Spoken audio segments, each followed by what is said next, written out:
जय गुरु जी। मेरा नाम अनु शर्मा है। मैंने गुरु जी के पास जाना शुरू किया था सन 2006 से। 25 मार्च 2006 पहली बार गुरु जी के दर्शन करने का सौभाग्य प्राप्त हुआ। उस वक्त मैं कॉलेज में थी, ग्रेजुएशन में, और हमेशा से पढ़ाई को लेकर बहुत टेंशन में रहती थी। माँ बाप बहुत मेहनत करते थे कि हम चारों बच्चों को किसी तरह से प्राइवेट स्कूल्स में ही पढ़ाया जाए, और वो हमें कामयाब होते हुए देखना चाहते थे। तो इसलिए पढ़ाई हमारे लिए बहुत इम्पोर्टेंट थी। घर में कोई काम वाम नहीं, सिर्फ बोलते थे तुम्हारा काम पढ़ना है और हम तुम्हें वहां देखना चाहते हैं जहाँ हमारे ऑफिसर्स बैठते हैं। तो इस चीज़ का कहीं ना कहीं परफॉर्मेंस एंजाइटी में कन्वर्ट होना बहुत ही नेचुरल था, क्योंकि हमेशा लगता था कि कहीं उनको लेट डाउन ना कर दे। जो हमारा रिजल्ट आता था और उनकी आंखों में चमक आती थी वो सुनकर, वो लाइफ के लिए एक बहुत बड़ी चीज थी कि आगे बढ़ने की हमेशा हमें उससे प्रेरणा मिलती थी। तो जिस वक्त गुरु जी के पास जाना हुआ, उससे पहले ही मन में कुछ ना कुछ इस तरह का चल रहा था कि मुझे शांति चाहिए। जहाँ हम रहते थे वहाँ और जो कुछ भी है वहाँ मन ही लगना बंद हो गया था। ऐसा लगता था कि ये सब भाग दौड़ और ये सब से छुटकारा चाहिए। पूरी दुनिया से विरक्ति हो गई थी। दुनिया में कोई रस ही नहीं आता था। तो मैं हमेशा अपनी पढ़ाई में लगी रहती थी, टाइम टेबल बनाती थी, उसके अकॉर्डिंग पढ़ाई करती थी। और घर में भी 2 कमरे का घर था, 4 बच्चे एक एक कोना पकड़ के अपना पढ़ाई कर रहे होते थे, तो कोई बातचीत वगैरह होती नहीं थी। पर इसी में एक दिन मेरा सिलेबस जल्दी खत्म हुआ, तो मैंने पापा को बोला कि पापा, मेरा मन करता है कि किसी मंदिर में जाकर बैठूं जहाँ पर बहुत शांति हो। जो दादी के यहाँ बचपन में जाया करते थे मंदिर, वहाँ दोपहर में कोई नहीं होता, मुझे एक दिन के लिए वहां ले जाना और मैं वहीं बैठकर अपना शांति में थोड़ा ध्यान लगाऊंगी, पढ़ूंगी या जो कुछ भी, तब शांति मिलेगी।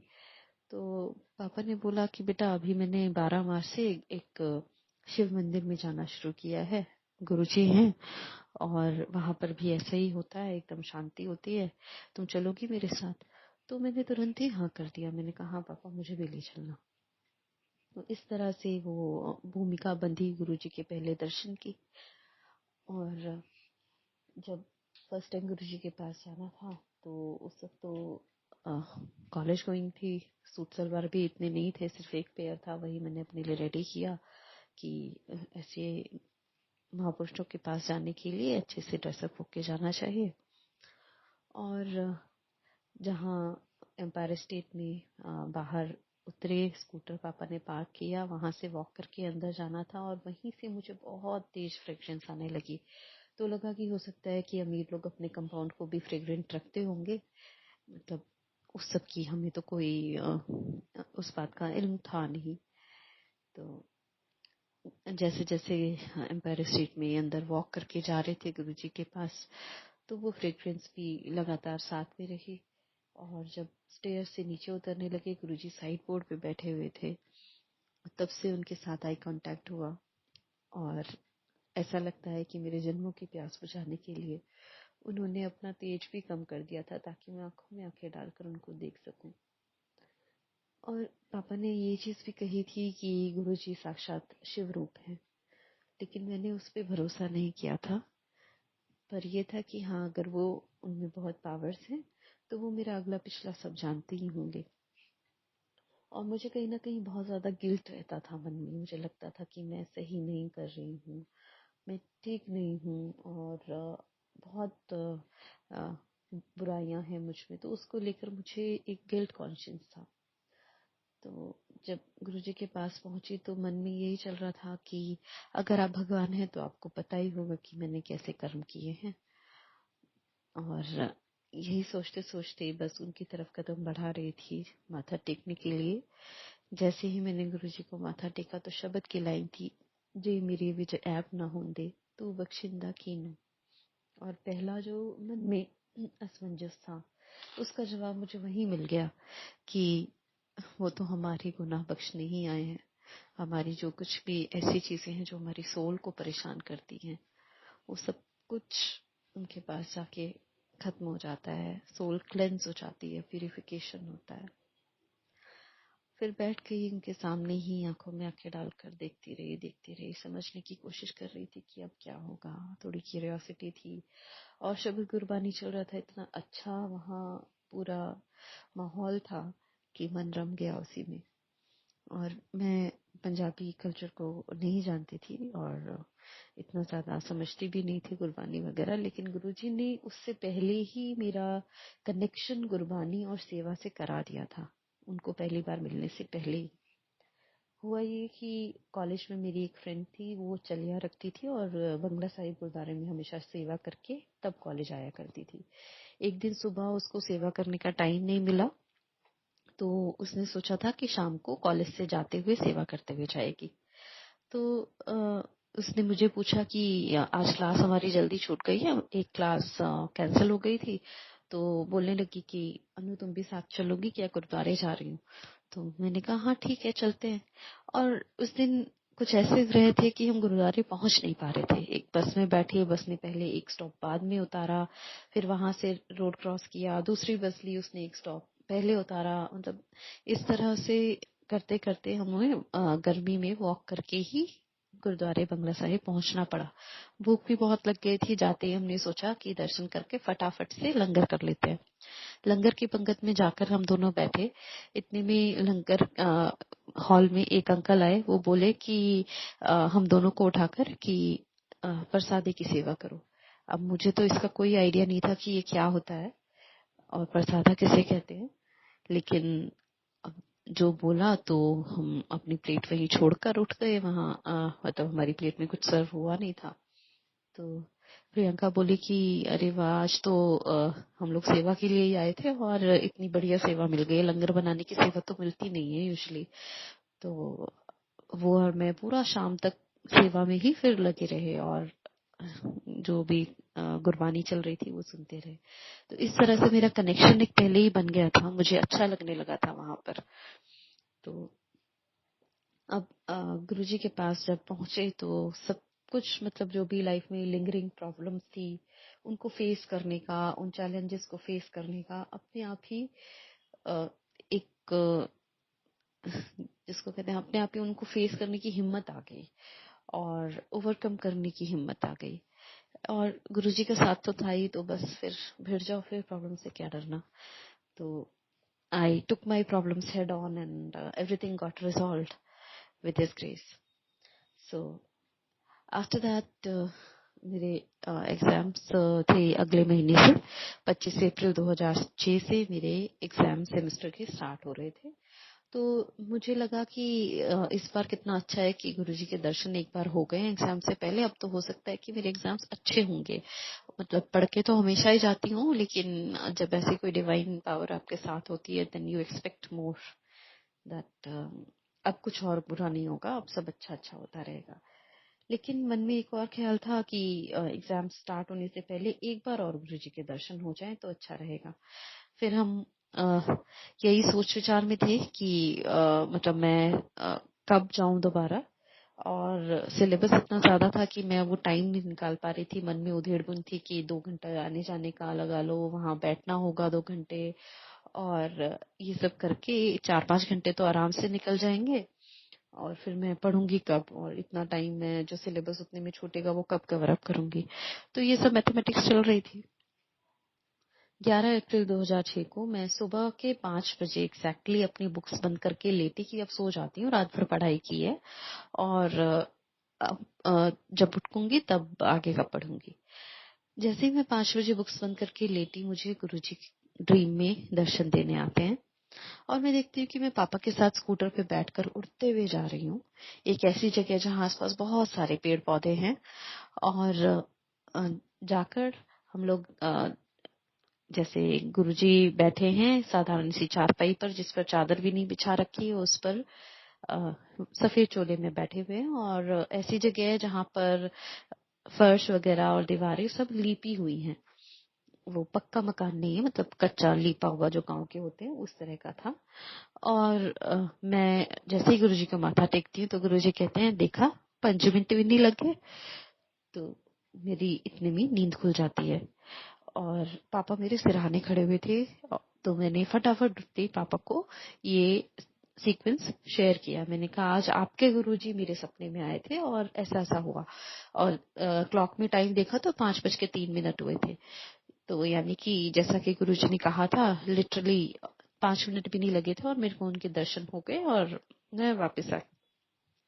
तो पापा ने सिर्फ इतना कहा कि गुरुजी के दर्शन तो सच होते हैं, जो ड्रीम्स में दिखाते हैं वो एक्चुअली में सच होता है। लेकिन मुझे अभी उतना फेथ नहीं था, तो मैंने उस पर इतना विश्वास नहीं किया, पर मन खुश हो गया कि हाँ चलो उन्होंने दर्शन दिया है तो अच्छा ही होगा। एंड इससे एक और चीज होगी कि अब 13 अप्रैल को बैसाखी पर गुरुजी के दर्शन करने जाएंगे। पापा ने बताया था कि फंक्शन होता है और बड़े मंदिर में होगा। तब तक मैं बड़े मंदिर गई नहीं थी, सिर्फ छोटे मंदिर एक बार ही गई थी। और इस ड्रीम पर मुझे विश्वास इसलिए भी नहीं हो रहा था कि छोटे मंदिर में तो गुरुजी को इतने रॉयल रूप में देखकर आए थे, और ड्रीम में वो ऐसी जगह पर, गांव जैसी जगह पर, और बिल्कुल चारपाई पे बिना चादर के ऐसे बैठे हुए थे। तो कैसे विश्वास होता कि जो वो इतने रॉयल रहते हैं वो इस तरह से भी रह सकते हैं। तो एनीवे 13 अप्रैल को बैसाखी का फंक्शन हुआ, बाहर ग्राउंड में था तो बाहर बाहर ही सब कुछ हो गया। और गुरुजी के दर्शन तो हो ही गए। फिर वापस आकर मैंने सोचा कि अब अपने एग्जाम्स की तैयारी में अच्छे से लग जाती हूँ। 25 अप्रैल से मेरे एग्जाम शुरू हुए। फर्स्ट एग्जाम में जब पापा मुझे स्कूटर से लेकर जा रहे थे एग्जाम दिलवाने, तभी मैं गिरने वाली थी। मेरे हाथ में नोट्स वगैरह थे जो मैं पढ़ रही थी, एंड समहाउ मेरा बैलेंस हिला, बट मैं गिरी नहीं, बच गई। एंड एग्जाम ऑपरेटिंग सिस्टम्स का था। एग्जाम से जस्ट पहले मैंने जो जो क्वेश्चंस वगैरह रिवाइज किए थे वो सब एग्जाम में आ गए, और मेरा एग्जाम इतना अच्छा हुआ कि आई वाज ऑन क्लाउड 9 की अब तो 90% आएंगे। बहुत ही मतलब खुश थी। और खुशी खुशी पापा ने जब वापस मुझे पिक किया, हम लोग जा रहे थे, तो झंडे वाला मंदिर के पास एक रेड लाइट है। वो रेड लाइट से खुलते ही जैसे ही हमारा स्कूटर क्रॉस हुआ, स्कूटर थोड़ा टिल्ट हुआ, मेरा बैलेंस बिगड़ा, मैं स्कूटर से गिर गई। और रेड लाइट खुली थी, शाम के 5 बजे, 5:30 बजे का टाइम था। इतना ट्रैफिक था, वो रश आवर था। और मैंने खुद देखा था कि काफी ट्रैफिक है। लेकिन जैसे ही मोड़ पे मैं रुकी, गिरी, और पापा को पता भी नहीं चला कि मैं गिर गई हूँ। आगे से लोगों ने बोला कि देखो आपकी बेटी गिर गई है। तब वो स्कूटर रोक कर आए, मुझे क्रॉस करके पहले मेरी चप्पल उठाने गए, मेरी चप्पल उठाकर मुझे पहना के तब मुझे उठाकर स्कूटर पे उन्होंने बैठाया, जो कि और आगे था। और इतने सब कुछ सीक्वेंस के होने में मैंने देखा कि एक पत्ता भी हिल नहीं रहा है। जो वो ट्रैफिक पीछे था वो सब कहाँ गया, सब कुछ फ्रीज हो गया था। और जैसे ही पापा ने मुझे बैठा लिया, स्कूटर स्टार्ट कर लिया, तब सारा ट्रैफिक अचानक से आ गया। तो मतलब उस वक्त गुरुजी ने अपना डिवाइन ग्रेस दिखाया कि अगर वो चाहे तो वो सब कुछ कंट्रोल कर लेते हैं। उन्होंने मुझे बचाने के लिए सब कुछ फ्रीज कर दिया। एंड इस तरह से पहले एग्जाम वाले दिन जब मैं फिर सीधे पापा मुझे डिस्पेंसरी लेकर गए, और वहां पर वो सब फर्स्ट एड वगैरह दिया। तो मेरे हाथ में, राइट हैंड में ही चोट लगी थी, कट गया था, माइनर फ्रैक्चर टाइप भी था। लेकिन अब जो कुछ भी है वो तो हो चुका था, और मेरे दिमाग में ये चल रहा था कि गुरुजी मैं तो आपको थैंक यू बोलते हुए आ रही थी, मैं आप में ही मेरा ध्यान लगा हुआ था, फिर भी मेरे साथ ऐसा क्यों हो गया। पर हाँ, शिकायत नहीं की। ठीक है, अब बहुत ग्लूमी तो हो गया था क्योंकि अब सारे एग्जाम्स आने वाले हैं और सीधे हाथ में चोट लगी है, तो किस तरह से मैं आगे के एग्जाम्स दूंगी। अब उन्होंने मेरी मम्मी ने देखा तो वो एकदम सिर पे हाथ लगा के बैठ गई कि अरे एग्जाम टाइम में इसके साथ ये हो गया, ये तो अब सुसाइड ही कर लेगी, इसका कुछ नहीं हो सकता। तो फिर उस दिन ही हमें एम्पायर स्टेट भी जाना था, पापा वहीं से जाने वाले थे। तो पापा ने और मम्मी ने बोला कि आज तुम रेस्ट करो, आज मम्मी चली जाएंगी। मम्मी ने भी गुरुजी के पास जाना ठीक समझा, उनको थैंक यू बोलने के लिए कि एटलीस्ट मुझे बचा लिया उन्होंने। तो वो लोग चले गए। अब 3 दिन बाद मेरा सॉफ्टवेयर इंजीनियरिंग का एग्जाम था। मुझे समझ नहीं आ रहा था मैं क्या करूं। मैंने अपने एचओडी को अगले दिन बताया कि ऐसे ऐसे मेरा एक्सीडेंट हो गया है और मेरा राइट हैंड इंजर्ड है, अब मैं क्या कर सकती हूँ एग्जाम्स में, आप बताइए। तो एवरीबडी वाज सजेस्टिंग कि एक राइटर ले लो और आप उसको डिक्टेट करना और वो लिखेगा। तो राइटर मिलना भी आसान नहीं था। और जो सॉफ्टवेयर इंजीनियरिंग का एग्जाम है वो उसमें बहुत ज्यादा डेटा फ्लो डायग्राम्स और पता नहीं क्या क्या बनाना होता है, बहुत डायग्रामेटिकली सब कुछ बना के एक्सप्लेन करना होता है, जो कि एक राइटर को, जिसको कि उस पर्टिकुलर सब्जेक्ट की नॉलेज ना हो, एक्सप्लेन नहीं कर सकती थी मैं। तो गुरुजी का नाम लेके अगले दिन से मैंने खुद ही पढ़ना शुरू किया। मैंने कहा रिवीजन तो करते हैं, लेफ्ट हैंड से लिखने की भी कोशिश कर रही थी कि देखा जाएगा जो भी होगा करती हूँ। अब जैसे पढ़ना शुरू किया सुबह के 4 बजे, 5 बजे करीब पढ़ना शुरू किया था, और तभी हमारी कॉलोनी के एडजेसेंट जो आर्मी कॉलोनी है उनके बैंड प्रैक्टिस शुरू होगी। वहां पर उस टाइम पर आर्मी का जो ग्रुप था वो बैंड वाला था आई थिंक। तो रेगुलर वो लोग बैंड प्रैक्टिस करते थे, सुबह से रात तक बजाते थे। अब किसी का अच्छा नहीं बजा होगा तो उसको रात भर भी प्रैक्टिस करने के लिए छोड़ दिया जाता था, and it was very very noisy. तो किसी चीज पे फोकस नहीं हो पाता था, क्योंकि वो बिल्कुल हमारी कॉलोनी की बाउंड्री पर आकर बजाते थे, अपनी कॉलोनी के पास नहीं बजाते थे। They used to leave a good gap between their residential flats and their practice spot. तो जो भी जितना भी नॉइज आती थी वो सिर्फ सीधा हमारे घर में। अब मेरा उस नॉइज को सुनते ही एकदम से दिमाग खराब। मैंने कहा गुरुजी, एक तो इतनी मुश्किल से किसी तरह खुद को संभाल के पढ़ने की कोशिश कर रही हूँ, और अब ये बैंड वाले अब ये बिल्कुल नहीं पढ़ने देंगे। और मेरा बस इतना कहना था कि वो बैंड की आवाज बंद हो गई, एंड एग्जैक्टली जो मेरे एग्जाम्स की लेफ्ट ओवर ड्यूरेशन थी 10 दिन, वो 10 दिन बैंड नहीं बजा, जो कि उनकी हिस्ट्री में नहीं हुआ था। Every day they are very discipline, उनको बजाना है वो प्रैक्टिस करेंगे ही करेंगे, बट वो 10 दिन क्या हुआ आई डोंट नो। 11वें दिन जब एग्जाम खत्म हो गए they were again practising, and this was Guruji's hand in all this. मतलब मेरी इसमें कोई भी ये नहीं है। मैंने तो बस कैजुअली गुरुजी से ये कंप्लेन कर दी थी कि देखिए अब इतना सब कुछ मेरे साथ होता जा रहा है, अब क्या करूं। तो मैं थोड़ी बेचारी फील कर रही थी खुद को, एंड गुरुजी ने हेल्प की। तो अब मुझे लगा कि जब गुरुजी साथ हैं तो चलो अब सब कुछ पढ़ाई वढ़ाई करती हूँ और एग्जाम की तैयारी करती हूँ। लेकिन दर्द बहुत था और दवाइयाँ चल रही थी, तो ज्यादा मैं रिवीजन अच्छे से नहीं कर पा रही थी जिस तरह से मैं नॉर्मली पढ़ती। 3 दिन बाद एग्जाम देने गई तो गुरुजी के बड़े मंदिर का जल प्रसाद मेरे पास था। तो लिख रही थी, एग्जाम की शीट मिली, आता था काफी कुछ आता था। तो लिखते लिखते बहुत हैंडराइटिंग गड़बड़ हुई, लेकिन मैंने 3 घंटे में पूरा पेपर कंप्लीट कर लिया। और 3 घंटे जो मेरे एग्जाम की ड्यूरेशन थी, मुझे दर्द नहीं हुआ लिखने में। जब एग्जामिनेट जो इन्विजिलेटर था तो उसने शीट मांगी, तो मैं अपने सीधे हाथ से शीट उठाकर नहीं दे पा रही थी, इतना दर्द था। और इस तरह मेरे रेस्ट ऑफ द एग्जाम्स में भी यही सीन हुआ कि जब तक एग्जाम कर रही हूँ मुझे दर्द नहीं हो रहा, और जब एग्जाम हो जाए तो हाथ में बेइंतहा दर्द। अब मैं दर्द के मारे रोते हुए बाहर निकली तो पापा वहां पर वेट कर रहे थे मेरा। तो उन्होंने देख लिया कि ये तो रोते हुए आ रही है, मतलब एग्जाम अच्छा नहीं हुआ, एक्सीडेंट की वजह से कुछ ना कुछ गड़बड़ हुई होगी। उन्होंने बोला कोई बात नहीं बेटा, अगली बार देख लेना। तो मैंने कहा पापा सुनो तो फिर बोले कोई बात नहीं बेटा, एक बार, एक साल, एक सेमेस्टर की बात है, अगले सेमेस्टर में अच्छा कर लेना इसको, इस एग्जाम को रिपीट कर लेना। वो मुझे समझाने की कोशिश कर रहे थे, क्योंकि उनको भी पता था कि अगर मेरे एग्जाम अच्छे नहीं हुए तो फिर तो मैं कुछ भी कर सकती हूँ। अब मैंने बोला पापा पहले सुनो तो बोले क्या हुआ बता। मैंने कहा बहुत दर्द कर रहा है, लेकिन जब तक मैंने एग्जाम दिया तो 3 घंटे कोई दर्द नहीं हुआ, मेरा एग्जाम अच्छा हुआ है, बेकार नहीं हुआ। तो बस उनको भी पता था कि ये किसका हाथ है, गुरुजी का ही है। फिर हम लोग एग्जाम देकर सीधे गुरुजी के पास ही चले जाते थे। इस तरह मेरा जो है बाकी के भी एग्जाम्स में यही था। अब तीसरा जो एग्जाम था वो प्रोग्रामिंग पैराडाइम्स का था। उसमें सिलेबस बहुत ज्यादा था, मल्टीपल बुक से पढ़ना था। और जिस दिन एग्जाम था 4 मई को, उस दिन मुझे अच्छे से याद है कि मेरे 4 चैप्टर्स बाकी थे। सुबह के 4 बजे से मैं पढ़ रही थी, 10 बजे तक मेरे 2 ही चैप्टर्स कच्चे पक्के हो पाए थे, और मैंने एकदम गिव अप कर दिया था। मैंने कहा अब मुझसे नहीं हो पा रहा है, मैं क्या करूंगी, क्या होगा गुरुजी, कुछ समझ नहीं आ रहा है। मैंने सब कुछ बुक्स बंद कर दी। आई वाज लूजिंग इट, मतलब रो रही थी, समझ नहीं आ रहा था कि ऐसे जो एक बार पढ़ रखी है चीज उसको भी रिवाइज नहीं कर पा रही हूँ। नर्वसनेस हो गई। तब एकदम से गुरुजी का इंडिकेशन ये आया कि उनका नाम लेकर ही पढ़ना है। तो अब जैसे मतलब एक खिड़की हमारी ना अक्रॉस थी रूम में, तो बहुत तेज हवा आई और जो मेरे नोट्स वगैरह थे, जो बुक वगैरह थे, वो सब नीचे गिरे, और जिस बुक में से मुझे पढ़ना था वो खुल गया। तो मैंने कहा चलो गुरुजी अब आपका ही इंडिकेशन लग रहा है, अब इसको पढ़ना शुरू करती हूँ। खुद को संभाल के 12 बजे तक मैंने वो चारों चैप्टर्स को रिवाइज कर लिया। बहुत अच्छे से नहीं कर पाई, जो जो पहले से अंडरलाइन कर रखा था उतना उतना मैंने देख लिया।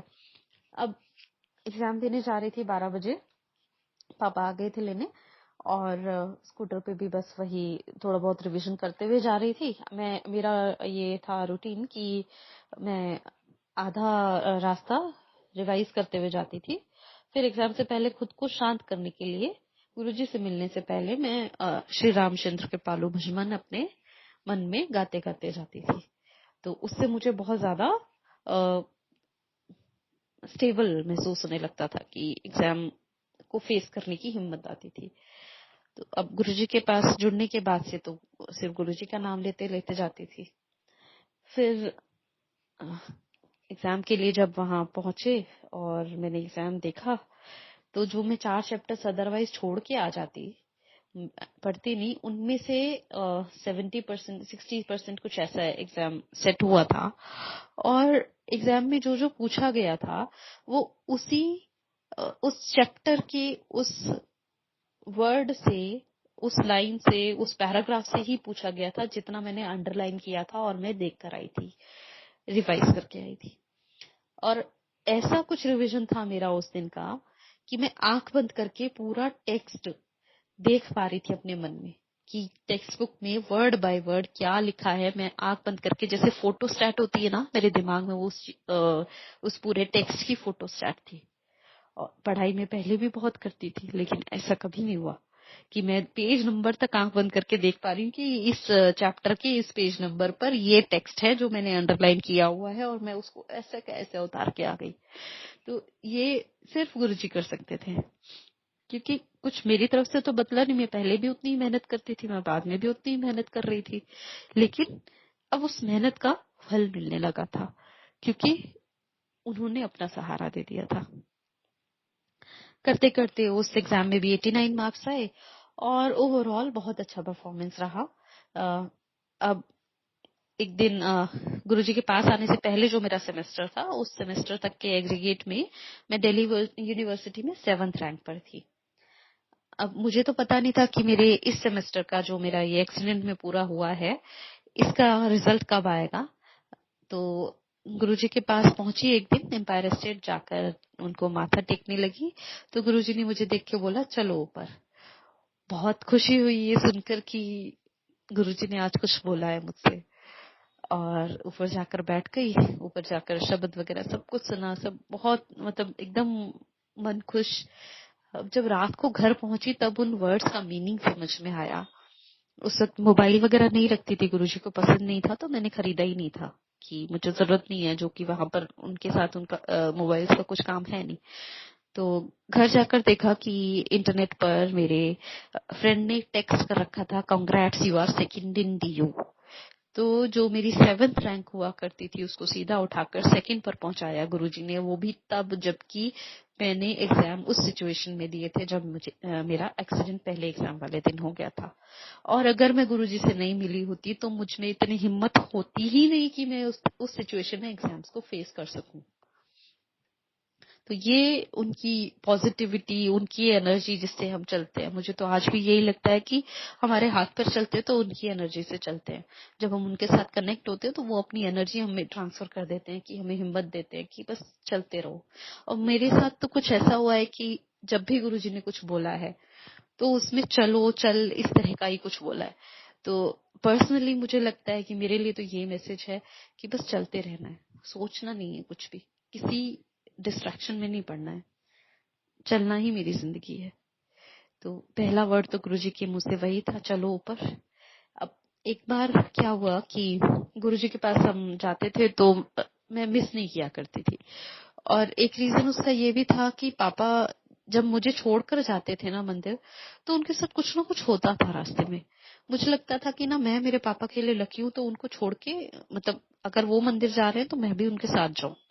ऑफिस वगैरह जाते थे, I didn't use to care, लेकिन कहीं ना कहीं मतलब इस तरह से दिमाग में ये थॉट रहता था कि जब मैं रहती हूँ तो कुछ नहीं होता, जिस दिन मैं नहीं रहती हूँ उस दिन कुछ ना कुछ हो जाता है।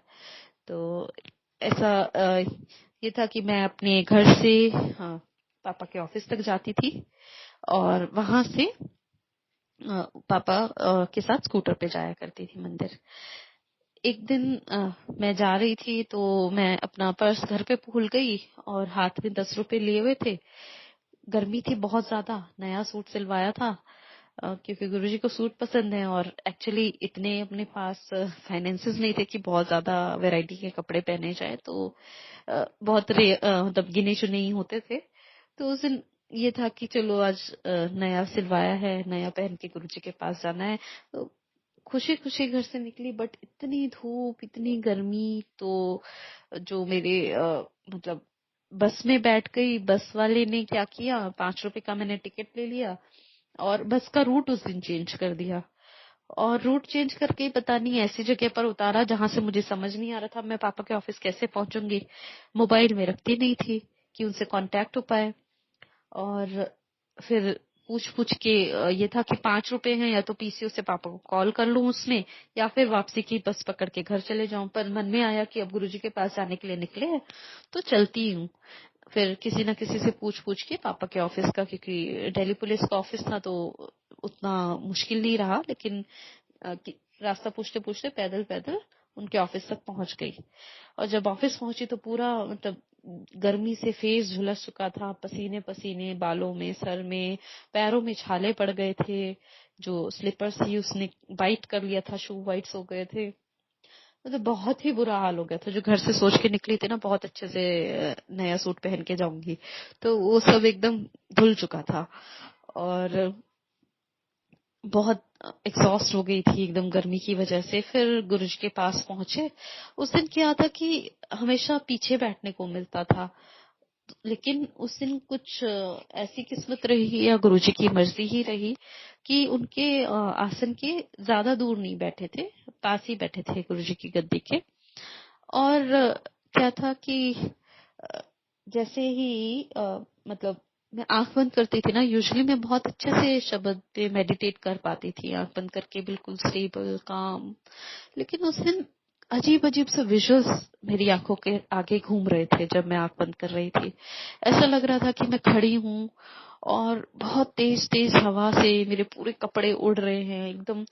मुझे बहुत परेशानी महसूस हो रही थी मेंटली। तो समझ नहीं आ रहा था कि ये क्या हो रहा है। ऐसा जैसे कि मेरे अंदर से कुछ निकाला जा रहा है, मुझे यातना दी जा रही है, इस तरह का मेरे दिमाग में विजुअल चल रहा था। और आंख खोलती थी तो गुरुजी को देखती थी, फिर आंख बंद करती थी, फिर ये सब चलने लगता था। अब समझ नहीं आ रहा था कि ये सब क्या है। उस दिन फोकस भी नहीं हो पाया एकदम। मतलब आई वॉज ट्रबल्ड, बहुत बुरी तरह से ट्रबल महसूस कर रही थी। फिर लंगर किया और जब गुरुजी के पास आज्ञा लेने पहुंचे तो गुरुजी ने मेरी तरफ देखा, किसी से बात कर रहे थे, रुककर एकदम मेरी तरफ देख के बोले चल दफा हो। और मैं एकदम सन्न हो गई। मुझे लगा कि आज इतनी मुश्किल से तो गुरुजी आपके पास पहुंच पाई हूँ, मैंने क्या गलती कर दी है। वो जो विजुअल्स मेरे को दिखाई दे रहे थे, मैंने उसमें कुछ गलत सोच लिया आपके बारे में, या क्या हुआ है गुरुजी, मेरे को क्यों दफा कर दिया। और अच्छा नहीं लग रहा था। फिर जैसे बाहर आई तो जो पुरानी संगत है उन्होंने बोला अरे गुरुजी ने दफा किया है, बहुत बड़ी चीज है। एक और लड़की को दफा किया था, वो आज अमेरिका बैठी है। तो वो हमें नहीं दफा करते, हमारे साथ जो मेलिफिक फोर्सेस चल रहे होते हैं, जो बुरी ताकतें जो हमें यहाँ आने से रोक रही होती है ना, उनको दफा किया जाता है। तब जान में जाना है कि हाँ मुझे नहीं भेजा। तो एग्जैक्टली ये वाला वाक्य भी यही था, चल दफा हो, तो इसमें भी चल वर्ड था। इसी से एक और याद आ रहा है, वो बताती हूँ कि एक बार ऐसे मेरे एग्जाम्स थे और गुरुजी के मंदिर में मुझे छोटे मंदिर में सेवा मिल चुकी थी। तो सभी कुछ ऑलमोस्ट एवरीथिंग गुरुजी करवाते थे, जैसे जोड़े रखना, चाहे ये ग्लासेस वगैरह जो जल प्रसाद के हैं वो सब धोकर रखना, जल प्रसाद की टेबल सेट करवाना, वहाँ जो भी बाहर वाला कंपाउंड बना था उस सब में सेवा गुरुजी ने दी थी। तो इस तरह से करते करते मतलब अब मन नहीं कर रहा था कि एग्जाम की वजह से मैं अपनी सेवा पर ना जाऊं और पापा को भी मतलब अकेले जाना हो। तो सोच विचार के मैंने बोला पापा एक काम करते हैं ना, सिर्फ आज के लिए ऐसा करते हैं कि क्योंकि कल मेरा एग्जाम है, आज लेट नहीं करेंगे, आज हम फर्स्ट राउंड में लंगर करके वापस आ जाएंगे। तब तक के लिए मैं टाइम निकाल लेती हूँ। तो फिर पापा ने भी एग्री कर लिया कि चलो ठीक है, इसके एग्जाम है तो थोड़ी तो बांध लेता हूँ, इसका जाने का मन भी है। वहां गए एम्पायर स्टेट तो लंगर स्टार्ट भी हो गया, हम लोग सेवा कर रहे थे। मैं पापा को लगातार बोले जा रही हूँ, पापा चलो चलो चलो चलो। पहला राउंड वाला लॉट आ भी गया, संगत आकर हाथ धो रही है, लेकिन पापा जा नहीं रहे अंदर। तो मैंने उनको बोला, पापा अब चलो चलो चलो चलो। तो इस तरह से मैंने कई बार बोला होगा उनको। लंगर करके जब हाथ धोकर हम लोग आज्ञा लेने के लिए गए गुरुजी के पास, तो गुरुजी ने मुझे देख के बोला चलो चलो। तो यानी कि वो सुन रहे थे जो कुछ भी मैं वहां वो रोड के उस तरफ बाहर वाले कंपाउंड में पापा को बोल रही थी। He knows everything. तो इस तरह से मतलब उन्होंने एक तो मुझे ब्लेस भी कर दिया, जब गुरुजी ने बोल दिया कुछ तो बस एकदम दिन बन जाता था कि बस आज तो बात हो गई। भले ही हम वो जो बात है ना वो टू वे कम्युनिकेशन नहीं हुआ, वन वे ही रहा। कभी आगे से खुद से कुछ बोलने की तो हिम्मत ही नहीं पड़ी। और लेकिन फिर भी उन्होंने कुछ कह दिया तो इतना इतना अच्छा लगता था उनको कि जिंदगी बन गई है। तो इस तरह से और भी सत्संग हैं, जैसे ये तो ज्यादातर मेरी पढ़ाई से ही रिलेटेड हैं, क्योंकि मेन टेंशन ही मुझे पढ़ाई की रहती थी उस एज में। मुझे और क्या ही टेंशन होती, 19 इयर्स की मैं थी। तो अब गुरुजी को जब महासमाधि लेनी थी, उस वक्त मेरे फाइनल एग्जाम्स उस मई के महीने में चल रहे थे, बीएससी के 6 सेमेस्टर के फाइनल एग्जाम्स। और जून में मेरे कुछ प्रैक्टिकल एग्जाम्स बाकी थे, वो सब होना था। तो गुरुजी तो ये जानते ही थे, जब मेरे मई में एग्जाम चल रहे थे तो हर एग्जाम से पहले मैं उनसे ब्लेसिंग लेने जाती थी। तो उन्होंने क्या किया कि पहले हमारा दिन थर्सडे होता था, जो मैंने अभी एग्जाम की बात बताई जिस दिन गुरुजी ने बोला चलो चलो, तो वो थर्सडे का एग्जाम था। एंड इस वजह से मुझे मतलब वो थर्सडे का हमारा दिन था गुरुजी का, और फ्राइडे को एग्जाम था। और उस सेमेस्टर में हर एग्जाम मेरा फ्राइडे फ्राइडे फ्राइडे रखा गया था। तो गुरुजी तो जानते ही हैं कि थर्सडे को मेरे लिए हमेशा वही प्रॉब्लम रहेगी कि मैं जाऊंगी और वापस आने की जल्दी करूंगी। तो अगली बार जब पापा मम्मी गए तो गुरुजी ने उनको बोल दिया शुक्रवार आई। तो अगली बार से गुरुजी ने हमारा डे ही चेंज कर दिया, ठीक है, ताकि मैं एग्जाम के बाद डायरेक्टली, मतलब जिस दिन एग्जाम देके आती थी शाम को, उस दिन मैं ज्यादा नहीं पढ़ाई करती थी। अगले दिन का बस अगले एग्जाम के लिए कब से शुरू करना है, क्या करना है, वो सब डिसाइड करके that was it for that day. तो इसलिए मैं आराम से मंदिर में रह सकती थी, पूरी सेवा भी कर सकती थी। इसलिए गुरुजी ने हमारा दिन ही फ्राइडे कर दिया। अब सारे एग्जाम्स में वही फ्राइडे को पेपर दे के आना और गुरुजी के पास चले जाना। तो गुरुजी जानते थे कि आगे के जो एग्जाम्स है, अब ये मुझसे ब्लेसिंग्स लेने आती है एग्जाम से पहले, या एग्जाम देकर आती है अगले एग्जाम की ब्लेसिंग लेने। अब तो मुझे तो दिक्कत हो ही जाती है कि अब अभी तक मैं एग्जाम्स में अच्छा करने लगी थी, सब कुछ टेंशन नहीं रहती थी क्योंकि गुरुजी की ब्लेसिंग है। अब जब गुरुजी समाधि ले लेंगे तब मैं क्या करूंगी। तो उन्होंने मतलब एक दिन मैं पढ़ रही थी, अचानक से मुझे दर्शन दिए।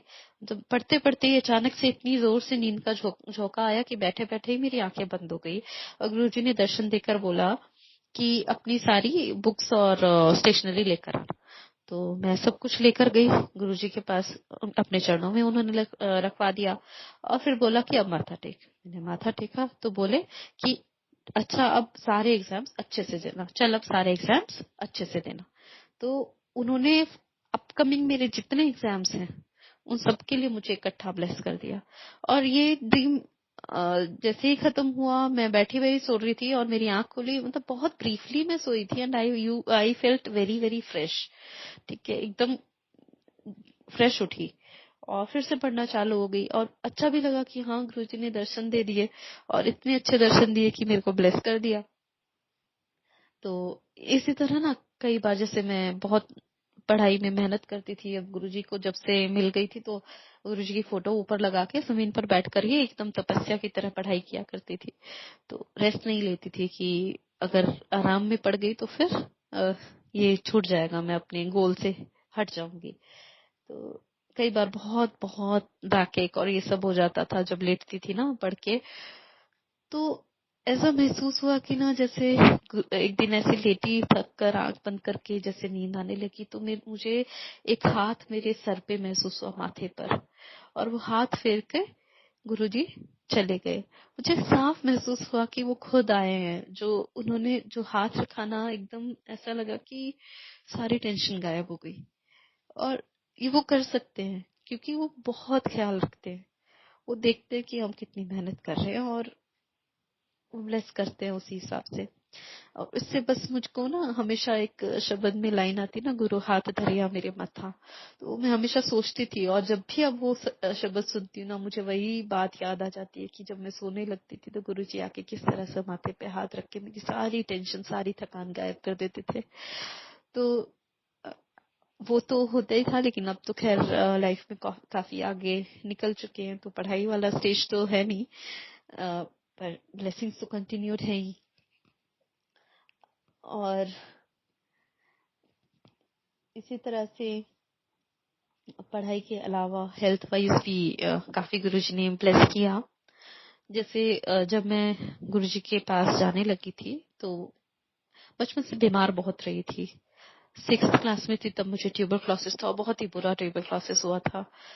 और एकदम 6th क्लास में मेरा 10 किलो वेट रह गया था। इतना सोचिए, सिर्फ हड्डियों का ढांचा रह गया था मेरी बॉडी में। तो उससे निकलते निकलते फिर नीज में प्रॉब्लम हुई। नीज उठा के चल नहीं पाती थी, नीज मोड़ नहीं पाती थी, इतना पेन करता था। वो ठीक होते होते बैक में प्रॉब्लम हो गई। तो ये बचपन से कुछ ना कुछ प्रॉब्लम चलते जा रही थी। बट गुरुजी को कभी कुछ बोला नहीं, क्योंकि बोल के क्या ही करना था। इतना तो पता ही था ना कि एक तो मेरा एम सिर्फ पढ़ाई था, और पढ़ाई में तो गुरुजी पूरी तरह से हेल्प कर ही रहे थे और हमारे साथ ही पढ़ते थे। मतलब कई बार तो ये होता था कि बड़े मंदिर में जैसे मैं जाती थी तो अपना एक बुक लेकर चली जाती थी, सेवा वगैरह करके शाम को वहीं बैठकर बड़े मंदिर में पढ़ाई भी कर लिया करती थी। जो मुझे सब्जेक्ट नहीं आता था वो गुरुजी ही पढ़ाते थे मुझको। मैं बोल देती थी, गुरुजी 3 बार ही पढ़ चुकी, नहीं समझ आ रहा है तो आप पढ़ो मेरे साथ। तो मुझे कभी कभी ये लगता है कि ना मेरे जैसे और भी बच्चे होते होंगे, इसीलिए गुरुजी को सभी कुछ आता ही था, क्योंकि हर कोई हेल्प के लिए उन्हीं की तरफ देखता होगा। तो इस तरह मतलब एक बार मेरे एग्जाम्स थे और माइक्रो प्रोसेसर्स का एग्जाम था, मुझे नहीं समझ में आ रहा था। तो क्या हुआ कि मैं बड़े मंदिर सेवा के लिए जा रही थी। पापा कोई बड़ा फंक्शन आ रहा था, उसकी सेवा होनी थी, तो पापा की भी सेवा थी, मेरी भी थी। फिर मैंने बोला कि पापा थोड़ी देर सेवा करके फिर मैं पढ़ लूंगी, आप अपनी सेवा कंप्लीट कर लेना, तब हम लोग साथ में चलेंगे। अब वो शाम का मतलब सेवा ज्यादा थी पापा की, तो एक आंटी से उन्होंने बोला कि इसको पढ़ना है, इसका एग्जाम है, इसलिए थोड़ी परेशान है। तो फिर आंटी ने बोला तुम्हें पढ़ना है तो उन्होंने एक रूम खोल दिया बड़े मंदिर का, बोले कि इसमें बैठ के पढ़ लो, ठीक है, पापा को सेवा करने दो, तुम इसमें बैठ के पढ़ाई कर लो। तो मौज है गुरुजी की, बैठा लिया उन्होंने अपने पास। एकदम शिव जी की छोटी मूर्ति उसमें थी और गुरुजी का स्वरूप था। अब मैं बैठी हूँ और मैं जैसे हमेशा पढ़ती थी उनकी फोटो के सामने ही बैठ के पढ़ती थी। तो उनको बोल रही हूँ, देखिए 3 बार ही घर से पढ़ के आई हूँ, एकदम नहीं समझ में आया है, और एग्जाम में मैं क्या करूंगी मुझे नहीं मालूम है। और आप यकीन नहीं करेंगे कि ऐसा कंसंट्रेशन हुआ और इतने अच्छे से सब चीजें समझ में आने लगी कि फटाफट फटाफट सारा मैं पढ़ती चली गई। और ये मतलब घर पे मैं इतनी बार ट्राई कर चुकी थी, मैं आगे बढ़ ही नहीं पा रही थी। I was stuck at that point कि वहीं घूम घूम के वही पढ़ते जा रही हूँ, वही पढ़ते जा रही हूँ। गुरुजी ने समझाना था, अपने आप समझा दिया, एग्जाम भी अच्छा हो गया। तो हेल्थ के लिए मैं बता रही थी कि मुझे बैक पे बहुत प्रॉब्लम रहती थी और मैंने शेयर नहीं की थी। मैं अपने घर पे भी बताया नहीं करती थी किसी को, क्योंकि बचपन से मुझे बीमार देखते देखते वो लोग भी उकता गए थे। मम्मी बहुत परेशान होती थी, 4 4 बच्चे संभालना, ऊपर से बीमार बच्चे को संभालते रहना। तो जितना भी होता था उतना मैनेज करते रहती थी मैं। अब गुरुजी को भी नहीं बताया था कि इस तरह की कोई पेन है। एक दिन क्या हुआ कि गुरुजी का 2006 में गुरु पूर्णिमा का फंक्शन था बड़े मंदिर में। हम लोग जब मंदिर पहुंचे तो पूरा मंदिर बारिश की वजह से गंदा हो गया था। संगत उसको साफ करने में लगी थी क्योंकि फंक्शन का टाइम नजदीक आ रहा था। तो हम लोग भी जाकर सेवा में लग गए। मैंने फटाफट सब कुछ झाड़ू पोछा जो कुछ भी है सब कुछ लेके वाइपर सब करना शुरू किया। पहले रंगोली की सफाई करी गई, फिर नीचे पूरा मंदिर में पीछे साइड में जहाँ किचन है वो वाला पूरा एरिया, मैं पूरा टाइम सेवा में लगी रही, करती रही। गुरुजी ने पता नहीं कैसे सब भुला ही दिया था कि मुझे कुछ फिजिकल प्रॉब्लम भी होती है, बैक में पेन वेन भी होता है। तो उससे पहले भी रेगुलरली जैसे बड़े मंदिर जाते थे तो पोछा झाड़ू की सेवा हम करते थे। तो अब वो करते करते फिर लास्ट में जब मैं गुरुजी के पास जाकर बैठी तो गुरुजी उठाने लगे लंगर के लिए। मुझे लगा लंगर के बाद तो आज्ञा हो जाएगी, तो गई काम से, हम लोग उठना नहीं चाह रहे थे, पर फिर गुरुजी ऐसे इशारा करके लंगर के लिए भेज दिया उन्होंने वापस आके, फिर लेकिन बैठने दिया। अब वो दिन गुरुजी ने मेरे लिए स्पेशल रखा था। अब कैसे स्पेशल रखा था मैं बताती हूँ, उसके लिए बैक फ्लैश में जाना पड़ेगा, लेकिन उस फ्लैशबैक में जाने से पहले ये कंप्लीट करती हूँ कि जब मैंने वहाँ सेवा करके लंगर करके हॉल में आके वहां पर बैठे गुरुजी के पास, तो एक डांस ग्रुप परफॉर्म कर रहा था जो कि संगत के ही लोगों ने अपना एक ग्रुप बनाया था, वो लोग परफॉर्मेंस कर रहे थे। मैं इतना मेरा दिमाग ये था ना कि उनको देख के कह रही थी गुरुजी देखो इनसे ये गलती हो रही है वो गलती हो रही है, अपने मन मन में। मैं करती तो ऐसी गलती नहीं करती, याद रखती, स्टेप याद रखती, कुछ कुछ कुछ दिमाग में मेरे चले जा रहा था। और मतलब गुरुजी को एड्रेस भी नहीं कर रही थी पर दिमाग में चले जा रहा था। वो जैसे ही डांस ग्रुप परफॉर्म करके गया, गुरुजी ने सॉन्ग रुकते ही मेरी तरफ देखा, आंख से इशारा करके मुझे वहां जहां वो लोग डांस कर रहे थे वहां जाने को बोला डांस करने के लिए। It was very clear. एक बार बोला, मैंने सोचा कि मुझे दिखता कम है, हो सकता है कि किसी और को बोल रही हूँ लेकिन तब वो मुझे ही बोल रहे थे। दूसरी बार इशारा किया, जब तीसरी बार किया ना अपना सब कुछ सुध बुध खो के मैं जाके खड़ी हो गई, वहां जाकर डांस करना शुरू किया। मुझे इतना अच्छा नहीं आता था, जब जिसको इतने टाइम से बैक में प्रॉब्लम लगी हो वहां वो अपने लिम्स को कोऑर्डिनेट करना क्या जाने। तो अब म्यूजिक स्टार्ट हुआ, मैंने डांस करना शुरू कर दिया। वैसे ओनली गर्ल जो वहां पे खड़े होकर डांस कर रही थी, मन में भी आ रहा था कि संगत क्या सोचेगी, लेकिन ये लगा कि जब गुरुजी ने बोला है तो तभी तो कर रही हूँ तो आई कंटिन्यूड, और वो रात तक डांस होता रहा। फिर बीच में अंकल वगैरह को भी अलाउ हुआ डांस करना, फिर से गुरुजी ने बोल दिया कि सिर्फ आंटियां डांस करेंगी। तो इस तरह से वो दिन आंटियों के लिए स्पेशल कर दिया।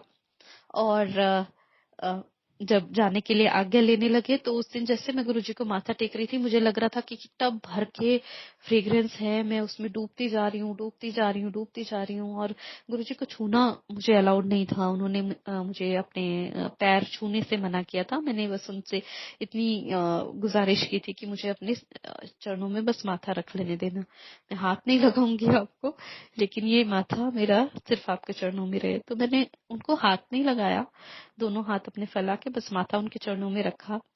और मेरे हाथों में इतनी फ्रेग्रेंस, जैसे मैंने कुछ फ्रेग्रेंस का क्लाउड उठा लिया है अपने हाथों में, बहुत फ्रेग्रेंस आ रही थी। और मैं गुरुजी को देख रही थी, और जैसे बाहर निकली मैं, दिमाग तो मेरा ऐसे ही था, नंदी जी को छूने लगी, उनके नंदी जी के पैर छूने लगी, तो वो फ्रेग्रेंस एकदम से उड़ गई हाथों से। मतलब मुझे महसूस हुआ कि मैं कुछ उठा के लेकर आ रही थी, something very light weight, something very very divine, वो मेरे हाथों में था और वो एकदम से उड़ गया। तो मेरे गुरुजी की तरफ देखा, मैं समझ गई कि ये उन्हीं की, मतलब उन्होंने आज बहुत बहुत ब्लेस किया है। और उस दिन जो डांस हुआ ना, उसके बाद मेरा वो बैक कहाँ गया मुझे भी नहीं पता। एंड गुरुजी इतनी कृपा करते थे कि उस टाइम पे मुझे रियलाइज भी नहीं होने दिया कि उन्होंने मेरा बैक ठीक किया है।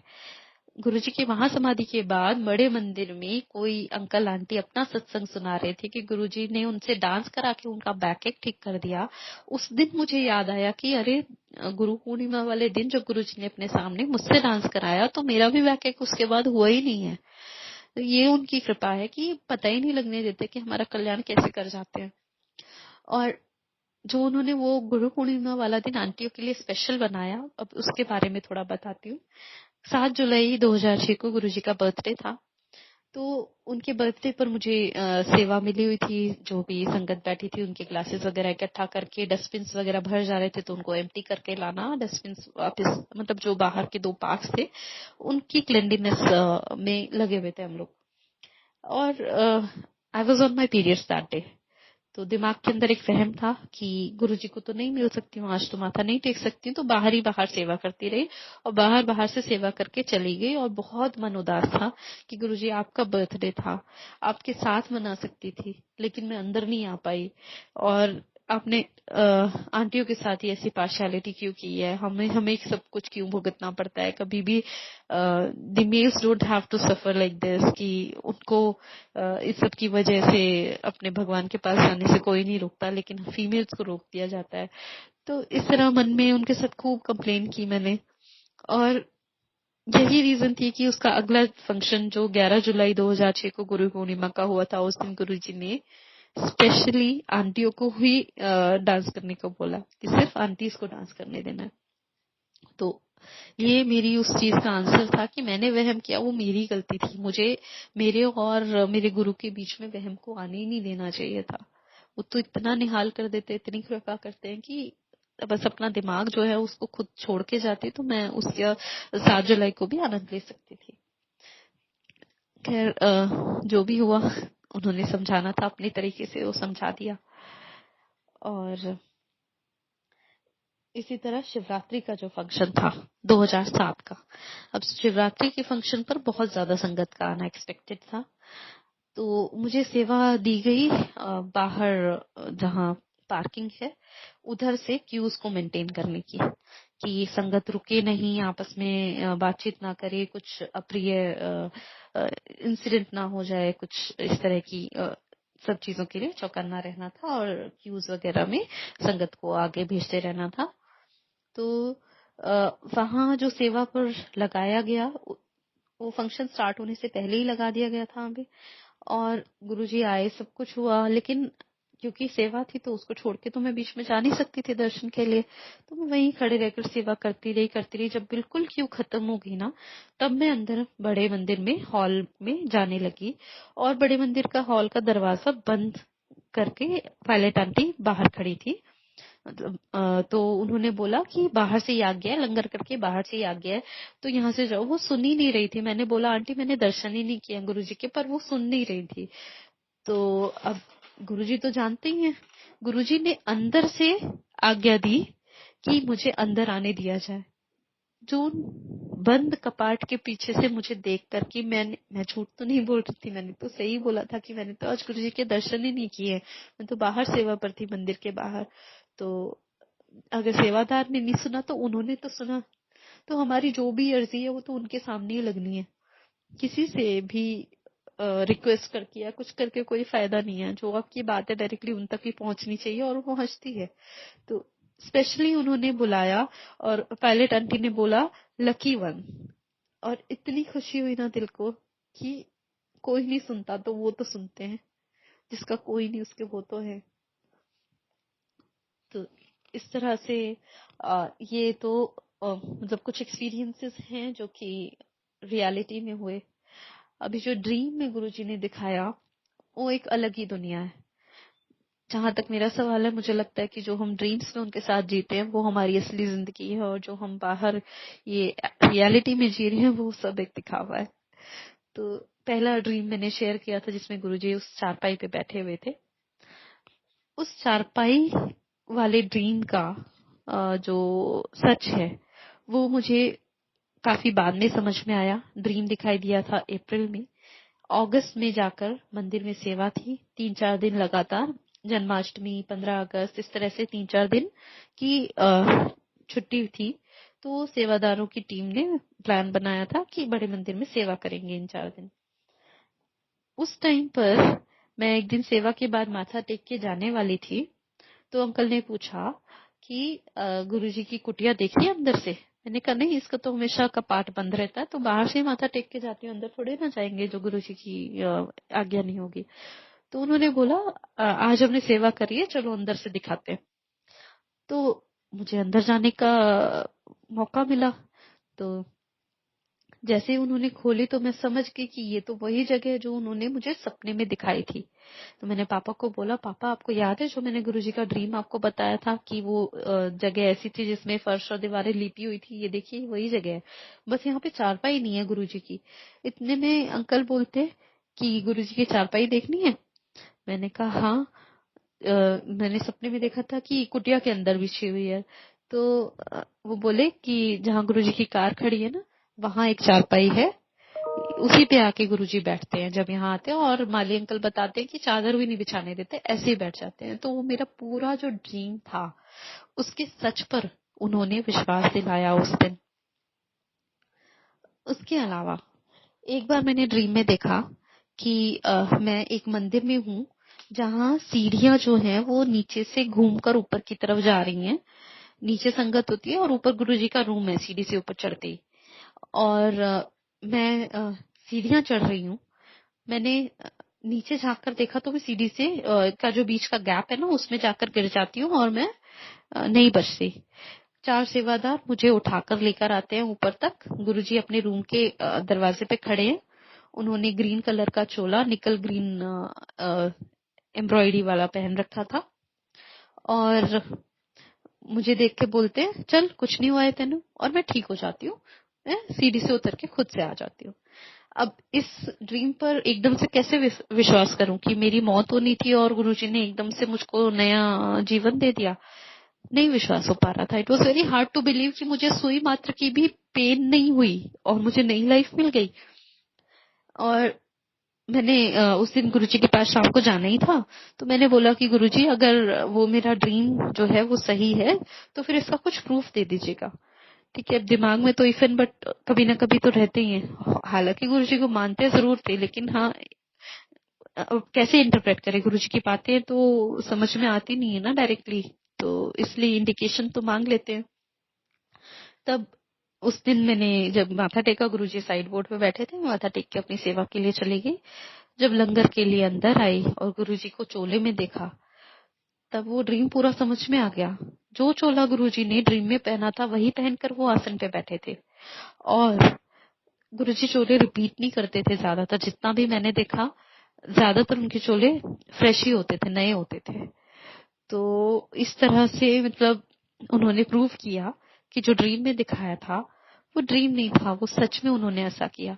लेकिन आप यकीन मानिएगा कि आज तक भी मुझे ऐसा लगता था कि क्या कोई गुरु ऐसा कर सकता है कि एकदम सपने के अंदर अंदर ही नई लाइफ दे दे। फिर बहुत टाइम के बाद, मतलब अभी 2023 में मैं शब्द सुन रही थी कोई, जिसके अंदर इस तरह का एक व्याख्यान आया, जिसमें उन्होंने बताया कि गुरु चाहे तो अपने सेवक की जो लाइफ है, जो न्यू लाइफ जो ब्लेस करनी है, वो सपने में ही कर सकता है। तो इस तरह से मतलब उन्होंने इतने टाइम के बाद मुझे वो चीज पूरी समझाई कि जो तब हुआ था वो मजाक नहीं था, वो सपना भी सच था और सही में तुमको न्यू लाइफ दी गई है।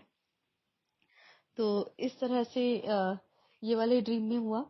एक दिन मैंने ड्रीम देखा कि गुरुजी की महासमाधि के बाद कि ना मैं बड़े मंदिर के डोर पे बैठी हूँ, हॉल के बाहर, मेन हॉल के बाहर, और मैं बहुत रो रही हूँ।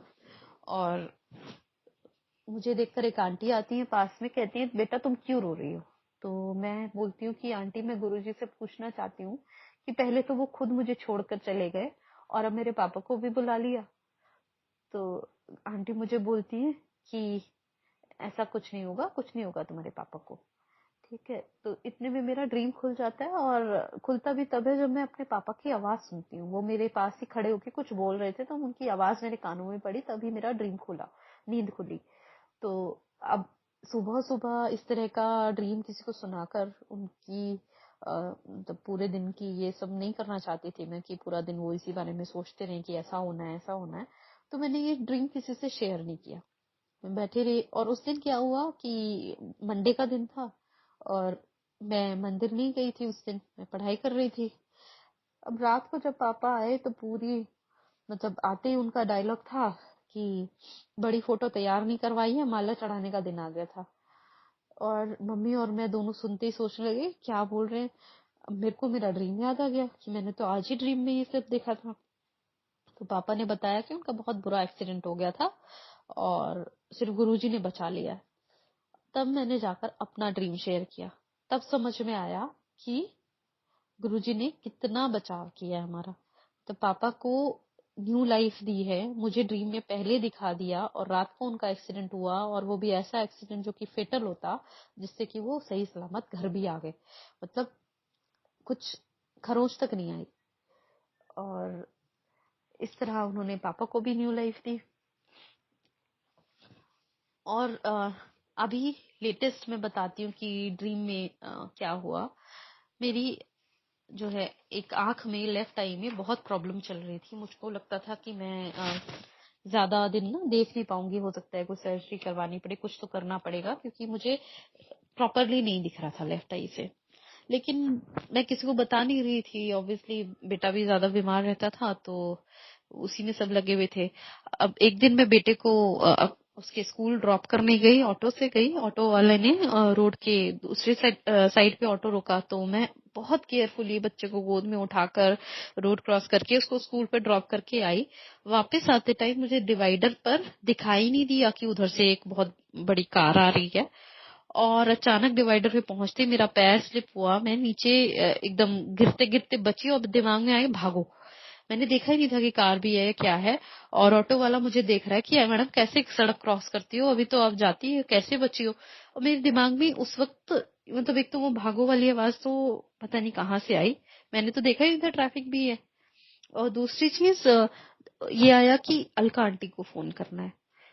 तो मैंने सोचा कि अलका आंटी से बहुत टाइम से तो बात हुई नहीं है, जब मेरी शादी हुई थी उससे पहले ही उनसे बात हुई थी, तो पता नहीं नंबर भी मेरे पास होगा नहीं होगा। फोन देखा, जबकि 3 फोन चेंज हो चुके हैं उसके बाद, फोन देखा तो उसमें उनका नंबर था। तो मैंने घर पहुंच के उनको कॉल किया। तो मैंने उनको बताया कि मेरे साथ ऐसा ऐसा हुआ है। तो मैंने कहा कि इस तरह का गुरुजी का इंडिकेशन है कि आपको कॉल करना है, तो कुछ है क्या। उन्होंने बोला कि कल सत्संग है बैसाखी का, तो आ जाना। जबकि उन्होंने मुझे पहचाना भी नहीं था। तो मैंने बोला कि कहाँ पर है, फिर मैं डिटेल्स उनसे लेने लगी। पहले वो द्वारका रहते थे, वो गुड़गांव रहने लगे हैं। तो फिर तब उनको मैंने और बताया, तब उनको याद आया कि अच्छा उनके बच्चों के साथ सेवा करते थे वो हूँ। मतलब इस तरह से गुरुजी ने अपने उस फंक्शन पे, उस बैसाखी वाले सत्संग पे भेजा, दिमाग में ये चीज डाल के। और उस दिन मुझसे ही सत्संग कराया वहां पर। और जब सत्संग करने से पहले गुरुजी की आरती चल रही थी, तो उस दिन क्या क्या बताना है ये भी दिमाग में डाला। ठीक है। और उस दिन भी देखिए, जो मेरा एक्सीडेंट हुआ, मुझे दिख नहीं रहा था ना एक आई से प्रॉपरली, इसी वजह से मेरा एक्सीडेंट होते होते वो जो गुरुजी ने टाला। पर चलती रही प्रॉब्लम, आंख में चलती रही। और एक रात मुझको ड्रीम आया, अपने आप ही गुरुजी आए दर्शन में। और मैं देख रही हूँ कि बहुत एक फार्म हाउस जैसी जगह है, गुरुजी आ रहे हैं चलकर। और मतलब गुरुजी ने महासमाधि ले ली है, लेकिन गुरुजी को चल के आते हुए मैं देख पा रही हूँ। और मैं सब संगत को बता रही हूँ कि गुरुजी ने ऐसा क्रीम कलर का चोला पहना है गोल्डन बॉर्डर के साथ, और गुरुजी आ रहे हैं, गुरुजी इधर मुड़े हैं। और जैसे ही गुरुजी मेरे पास तक आते हैं, मैं गुरुजी को कहती हूँ, गुरुजी मैं तो आपको देख भी पा रही हूँ, सुन भी पा रही हूँ, आपको महसूस भी कर पा रही हूँ, लेकिन और कोई नहीं देख पा रहा है। तो गुरुजी बोलते हैं तो अच्छा है ना। फिर मैंने कहा गुरुजी हाँ अच्छा तो है, थैंक यू गुरुजी। फिर उन्होंने बोला जा सबको बता दे मेरे गुरु ने मेरी आंख ठीक कर दी है। और मैं इतनी खुश कि अच्छा। और इस तरह से मतलब बस ये ड्रीम मैंने देखा। और फिर मैंने सबको बताना शुरू किया, क्योंकि गुरु आ गया है कि सबको बता दे मेरे गुरु ने मेरी आंख ठीक कर दी है। तो जिन जिन संगत को मैं जानती थी, मैंने कॉल करके बताना शुरू किया। मेरे पापा को बताया, तो उन्होंने बोला कि आज ही शाम को सत्संग है, चलना है। तो वो मुझे शाम को सत्संग में ले गए। और वहां पर भी जितने, और इस ड्रीम में मैंने डेजी आंटी का जिक्र सुना था। और सत्संग में मुझे डेजी आंटी मिली, और वो बोली कि मैं तुम्हें ही याद कर रही थी कि तुम बहुत दिन से दिखाई नहीं दी हो। बहुत दिन क्या, बहुत साल हो गए थे, शादी के बाद से जा ही नहीं पाती थी। तो मतलब इस तरह से गुरुजी ने वो वहां पर भी ये वाला सत्संग शेयर कराया। तो उसके अलावा मेरे जैसे अभी 2022 में बहुत टफ टाइम रहा। जैसे मेरा पहले तो मुझे जॉब चेंज करनी थी, जो जिसके साथ मैं 13 साल से काम कर रही थी, उस कंपनी में कुछ इतना इंटरेस्टिंग वर्क नहीं था, मतलब मजा नहीं आ रहा था काम में। और इसलिए लगा कि मैं स्विच कर लेती हूँ। तो अब अब स्विच करना भी इतना इजी नहीं था। सर्कमस्टांसेस कुछ ऐसे हो गए थे कि इतना फ्रस्ट्रेशन हो गया था मुझे कि मैंने बिना जॉब सर्च किए, बिना अपना सीवी अपडेट किए रिजाइन कर दिया था अपनी एग्जिस्टिंग जॉब से। मैं नहीं चाहती थी उसमें और करना, कि गुरुजी जो भी होगा देखा जाएगा, पर मैं यहाँ नहीं कर पाऊंगी। मन ही अंदर से खत्म हो गया था। तो अब इस तरह से मैंने वो रिजाइन कर दिया दूसरी जॉब के लिए। फिर अपना सीवी अपडेट किया 1 महीने बाद। 1 महीने तक तो मैंने कुछ सोचा ही नहीं, दिमाग इतनी उधेड़-बुन रहती थी, पता नहीं क्यों पजल रहती थी हमेशा। तो मैंने कहा अब 1 महीने के बाद जब अपडेट करके, अचानक ही क्या होता है कि गुरुजी मुझे कॉल करवाते हैं। एचआर का कॉल आता है एक कंपनी से कि हमें इसमें इस टेक्नोलॉजी में चाहिए, तो your resume seems to be a good fit. जबकि मैंने रिज्यूमे अपडेट भी नहीं किया था, मैंने सिर्फ लिंक्डइन प्रोफाइल पे अपडेट किया था कि मैं किस डोमेन पे काम कर रही हूँ। और लिंक्डइन प्रोफाइल के थ्रू मेरे पास वो जॉब का जो भी है रिकमेंडेशन किसी ने किया हो, तो मेरे पास एचआर का कॉल आया।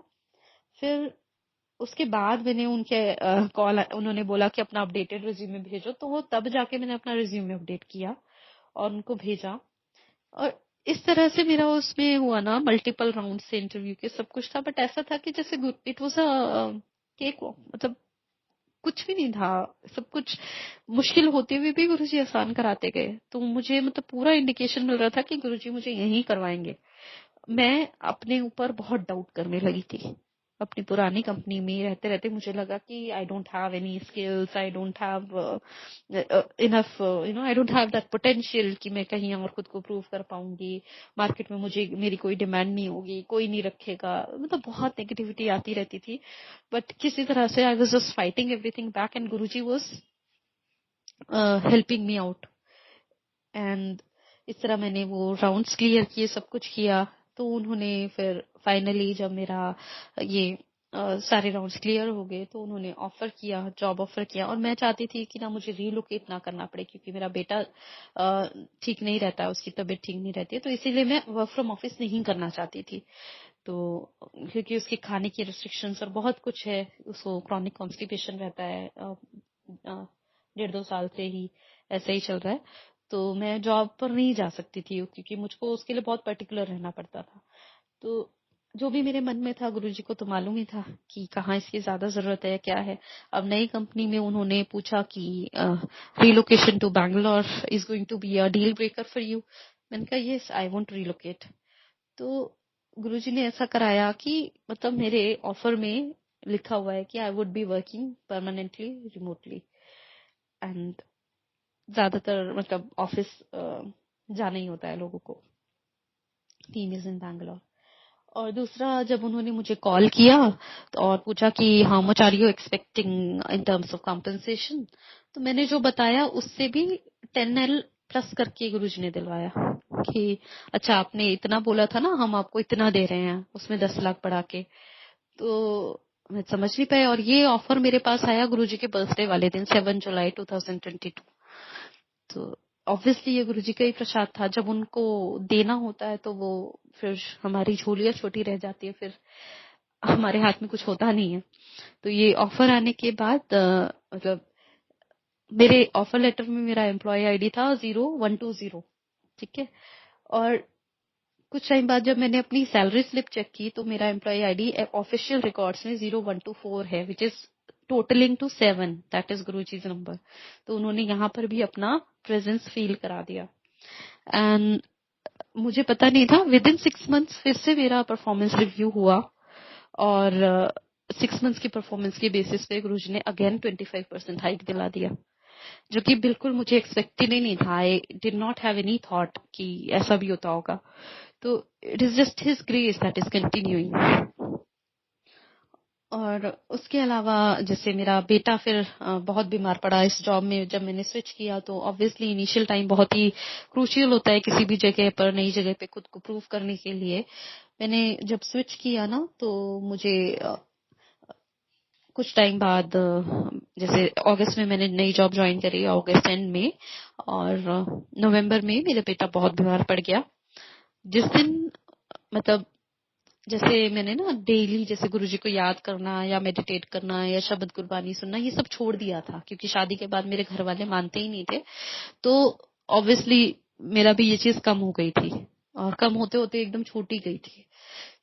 और जब बेटे को बीमार होना था, उससे पहले गुरुजी ने खुद से अपने साथ कनेक्ट कराना शुरू किया। पता नहीं कैसे, मैं यूट्यूब भी नहीं देखती थी, पता नहीं कैसे मैं यूट्यूब ब्राउज कर रही थी और मैंने देखा कि गुरुजी के सत्संग उस पे आने लगे हैं, तो उन्होंने सत्संग के साथ जोड़ा। फिर उसके बाद उन्होंने खुद ही थॉट किया कि शिव पुराण पढ़नी है।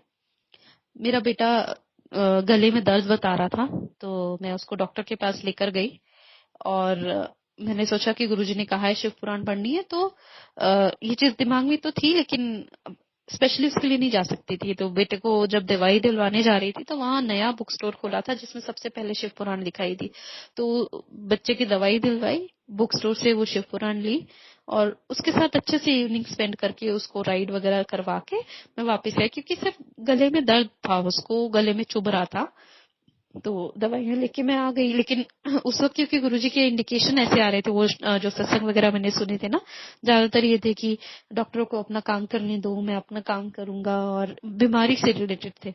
तो मैंने बच्चे की उस बीमारी को इग्नोर नहीं किया, मैं उसको लेके चली गई थी।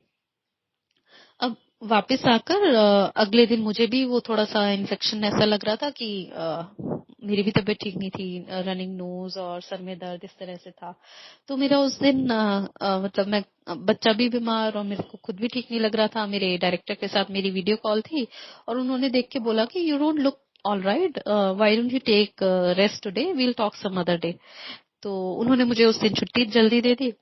तो मैंने सोचा कि मैं रेस्ट क्या करूंगी, गुरुजी ने शिव पुराण पढ़ने को बोला है तो मैं शिव पुराण पढ़ती हूँ। मैं उस शाम शिव पुराण पढ़ने लगी, बच्चे को जैसे तैसे डिनर करा के और जबरदस्ती दवाई घुटाकर मैं अपना डिनर करने लगी। डिनर की प्लेट ले जाकर अपने किचन में रख रही थी, इतने में हस्बैंड चिल्लाए कि देखो देखो इसको क्या हो रहा है। तो मेरे बेटे को फिट्स आ गए थे और बहुत बुरी तरह से वो जोल्ट होकर एकदम से जोल्टिंग कर रहा था। मैंने उसको गोदी में लिया तो उसकी पूरी बॉडी अकड़ गई, उसकी आंखें ऊपर की तरफ चढ़ गई और शरीर एकदम, क्या बताऊं, डार्क नीला टाइप हो गया था उसका।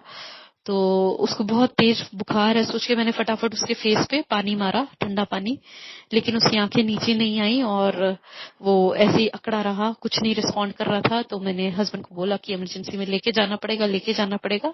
और मुझे पता था कि गुरुजी संभालेंगे सब कुछ।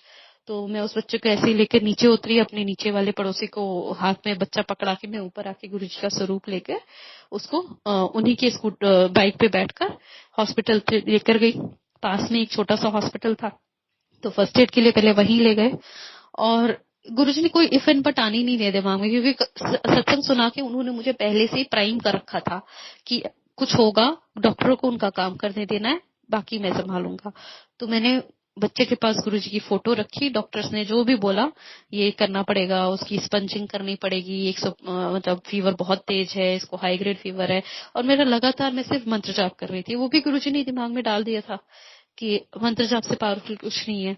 तो जब मैं उसको बाइक पे लेके जा रही थी उस टाइम पे भी मैं मंत्र जाप कर रही थी और बहुत ठंड का टाइम था, तो ठंडी ठंडी हवा से हो सकता है उसका टेम्परेचर और डाउन आया हो।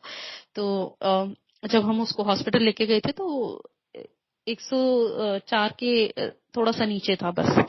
तो फिर उधर उन्होंने उसको पैरासिटामोल चढ़ाया, सब कुछ किया। तो वो बोले कि मदर बाहर चली जाए, मदर नहीं देख पाएगी। और मैं तो गई अकेली थी, मैं अपना बैग और गुरुजी और पड़ोसी, बस उन्हीं के साथ बच्चों को लेके चली गई थी। तो मैंने बोला कि नहीं, मैं बहुत स्ट्रांग हूँ, मैं देख लूंगी, आप करिए जो कुछ भी करना है। फिर उसके बाद मैंने मतलब दूसरे हॉस्पिटल में बात करी, जो जिस डॉक्टर को उनको पिछले दिन दिखा के लाई थी, उन्होंने बोला कि हॉस्पिटल में मैं बात कर लेता हूँ, इसको आईसीयू में एडमिट करा दो वहां पर ले जाके। तो यहाँ जो पैरासिटामोल चढ़ानी थी उससे फीवर कम आया, जैसे ही थोड़ा स्टेबल लगा तो हम लोग उसको दूसरे हॉस्पिटल में आईसीयू में ले गए। और बच्चे ने रिस्पॉन्ड करना शुरू कर दिया था, बात बात ठीक से कर रहा था। तो सब डॉक्टर्स ने बोला कि फीवर उतर गया है, तब ये ठीक से रिस्पॉन्ड कर रहा है, which is a very good sign. तो हमने कहा चलो ठीक है। अब उस रात वो आईसीयू में एडमिट हुआ और उसी के जो सिम्टम्स थे, उन्हीं सिम्टम्स के साथ दो बच्चे और एडमिट हुए थे उसी सेम डे उसी हॉस्पिटल में। एकदम से उनको फिट्स पड़े और सीजर आ गया था। तो एक बच्चे ने 20 घंटे से आंख नहीं खोली थी, सेम सिम्टम्स, सेम एज। मेरा बेटा भी 4 साल का था, वो भी 4 साल का बच्चा था, उसको भी सेम चीज हुई थी, लेकिन 20 घंटे से उसको होश नहीं आया था। उसकी माँ मेरे बच्चे के साथ वाले बेड पर थी आईसीयू में। और बात कर रही थी और मेरा बेटा बिल्कुल मतलब ये तो नहीं कि एकदम ही बढ़िया, लेकिन नॉर्मली बात कर रहा था। और फिर उसने मुझे बोला कि मम्मा मुझे भूख लगी है, मुझे कुछ खाने को दे दो। तो आईसीयू में मैंने फिर सोचा कि क्या मिलेगा, फिर नर्स को बुला के मैंने बोला कि इसके लिए कुछ खाने के लिए लाइए। वो लोग नहीं ला रहे थे, मतलब काफी डिले डिले, क्योंकि पेशेंट्स बहुत थे तो जल्दी कुछ हो नहीं पा रहा था। तो जैसे ही मेरा बेटा आंख बंद करके एकदम मुझे लगा कि सो गया है, तो मैंने कहा कि अब आप खुद ही खा लीजिएगा, वो तो भूखा सो गया है।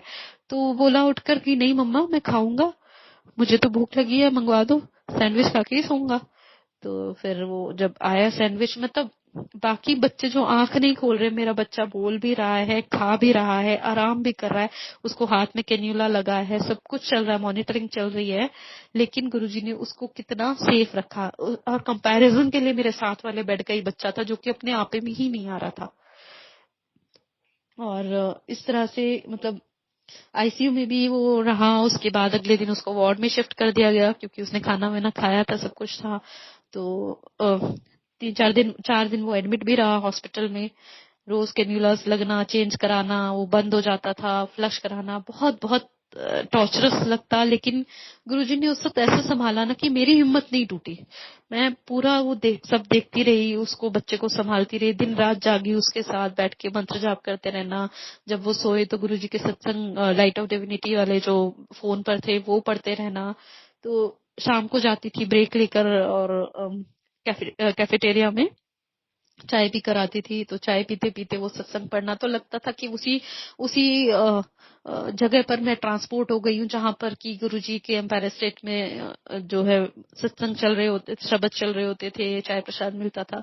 तो मतलब वही गुरुजी ने वो एक ऑरा वही क्रिएट कर देना वहां हॉस्पिटल में भी, तो जिससे उन्होंने पूरा मुझे संभाले रखा। जब वो बच्चा डिस्चार्ज हुआ तब जाकर उस दिन मैं फूट फूट के रोई। उस दिन जब चाय पीने गई तब मुझसे कंट्रोल नहीं हुआ। तो अह, मतलब क्योंकि उनकी ब्लेसिंग्स जो थी ना, तब समझ में आया कि इन्होंने मुझे पहले से ही इस बात का आभास करा दिया था कि कुछ बहुत बड़ा होने वाला है। पहले से ही मंत्र जाप डेली कराना शुरू करा दिया था, पहले से ही शिव पुराण पढ़ाना शुरू करा दिया था। मतलब सारी तैयारी करवा के कि मुझे तुमको ब्लेस करना है, लेकिन तुम कुछ करोगे तब तो मैं ब्लेस करूंगा ना। तो वो सब काम खुद ही कराया और इतना ब्लेस किया। बच्चा मेरे घर आ गया तो उसके बाद उसको वही जो ये इन्फेक्शन था दोबारा हो गया। अब जब दोबारा हुआ तो अब मुझे नहीं समझ में आया कि अब क्या करूं। अभी तो डिस्चार्ज करा के लाए थे, विद इन 10 days उसको फिर से इन्फेक्शन हो गया है, वही हाई ग्रेड फीवर चल रहा है। और पूरा दिन उसको मतलब ठंड में भी कपड़े उतार के पूरा स्पंजिंग करते रहना। तो तब लगा कि ये किस तरह का टेस्ट ले रहे हैं गुरुजी। अब एक दिन इसके बच्चे के स्कूल के डॉक्टर ने मुझे बुलाया, बोला कि बच्चे की सारी फाइल्स लेकर आओ, मैं देखना चाहता हूँ, आके डिस्कस करो।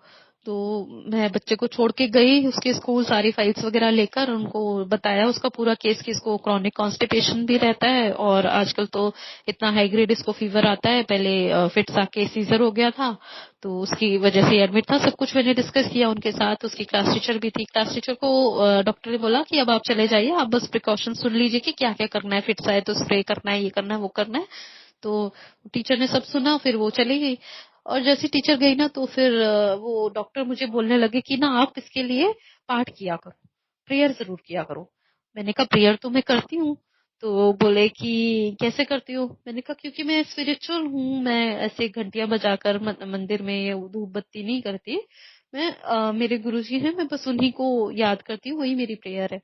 तो फिर वो डॉक्टर ने अपने उसमें से बैग में से फोटो निकाल कर दिखाई, बोले ये गुरुजी। और मैंने अपना लॉकेट दिखाया, मैंने कहा हाँ ये गुरुजी। तो फिर उन्होंने बोला कि बेटा मैं तभी सोच रहा हूँ कि जब से आप यहाँ आके बैठे हो मेरे मन में आ रहा है कि मैं आपको बोलूं बच्चे को बड़े मंदिर ले जाओ। और अब तो आप लेके ही जाओ, जब आप गुरुजी को ऑलरेडी मानते ही हो तो बच्चे को बड़े मंदिर लेके जाओ। मेरे हस्बैंड तो मानते नहीं इस बात को, तो मैंने वहां से निकलते ही अपने पापा को फोन किया। मैंने कहा पापा आयांश आज बिल्कुल खा पी नहीं रहा है, कुछ बात नहीं कर रहा है, एकदम सुस्त पड़ा हुआ है सिर, ठीक है, तो कुछ बोल ही नहीं पा रहा है वो। तो उसको बड़े मंदिर लेके चलते हैं। तो मेरे पापा आए और हम लोग उसको बड़े मंदिर लेके जाने लगे। मंडे वाले दिन बड़े मंदिर में आप सोचिए कितनी लाइनें होती हैं, कितनी दूर दूर तक सब कुछ होता है। और बच्चा बीमार था, उसको वहां से फिर लाइनों में लेकर चलना बहुत मुश्किल हो जाता, पूरे टाइम मंदिर में भी उसको दर्शन कराने के लिए गोदी में रखना। लेकिन गुरुजी ने कितना ये किया कि हमारी जो गाड़ी है उसको किसी ने रोका ही नहीं, हमारी गाड़ी सीधे मंदिर में पार्किंग में जाके लगी, उधर दूसरी तरफ नहीं लगी। और वहां से तो बिल्कुल हार्डली कुछ भी डिस्टेंस नहीं था, हमने गाड़ी में चप्पलें छोड़ी और बच्चे को लेके सीधा मंदिर में एंटर किया। और जब दर्शन उसको गोदी में लेके करा लिए, प्रसाद मिला, लड्डू प्रसाद और समोसा प्रसाद मिला, उसका भी, बच्चे का भी मिला, मेरा भी मिला। हम लोग बैठ के लंगर हॉल में खा रहे थे। इतने में बच्चे को मैंने बोला खाएगा, तो उसने लड्डू खाने के लिए हाँ कर दिया। तो मैंने उसको लड्डू प्रसाद खिलाया, मैं अपना प्रसाद खा रही थी। इतने में वो बहुत चिल्लाने लगा, बोला कि मम्मा मुझे बहुत तेज पेट में दर्द हो रहा है, बहुत तेज पेट में दर्द हो रहा है, मैं नहीं बर्दाश्त कर पा रहा हूँ। लेटे जा रहा था, तो मैं जल्दी जल्दी अपना प्रसाद खा के, मुझे लगा इसको वॉशरूम जाना है, तो उसको लेके गई। फिर वॉशरूम में ले जाकर मैंने उसको बस बैठाया, मतलब he did not poop, he did not P, उसको कुछ नहीं हुआ। 10 सेकंड में बोला मम्मा अब मैं एकदम ठीक हूँ, मुझे घर ले चलिए। तो उसने जब से ये बोला वो एक्चुअली में एकदम ठीक हो गया। वो जो लड्डू प्रसाद उसने खाया, उससे उसके अंदर के जो कुछ भी था ना, गुरुजी ने एकदम ठीक कर दिया। बच्चा घर आ गया वापस। जो सुबह से उसकी हालत देख रहे थे उसमें ड्रास्टिक चेंज था। घर आके खूब सोया, 16 घंटे सोया होगा वो आराम से। प्रसाद खाया हुआ था, उसके अलावा घर पे जो कुछ आके खाया नहीं उसने, जल प्रसाद वगैरह पिया था। और अगले दिन से एकदम फ्रेश। तो इस तरह उसको गुरुजी ने ठीक किया। और उसके बाद मेरा जनवरी में बैंगलोर जाने का बन रहा था। मेरे ऑफिस के जो एग्जेक थे वो विजिट करने आ रहे थे, तो मुझे 3 जनवरी को जाना था बैंगलोर। बट कुछ रीजन की वजह से मेरा वो बन नहीं पा रहा था, क्योंकि मैं बच्चे को लेकर बड़ी परेशान थी। तो मैंने कहा कि इस बार मैं विजिट नहीं करूंगी। और मतलब फिर ये लगा कि नई कंपनी है, पता नहीं कैसा इंप्रेशन पड़ेगा इस सब से, पर गुरुजी संभालेंगे अपने आप। तो देखिए उस टाइम पर जो एग्जेक को जिनको आना था उन्हीं का आना कैंसिल हो गया। और जो 3 जनवरी को मुझे जाना था, उसी 3 जनवरी की सुबह सुबह बच्चे को फिर से फिट्स आए। और थैंकफुली मैं उसके साथ थी तो उसको संभाल पाई। अदरवाइज इतने टाइम से वो ठीक चल रहा था, ठीक चलते चलते जिस दिन मतलब मेरे एब्सेंस में ये सब होता तो बड़ा मुश्किल होता उसको संभालना।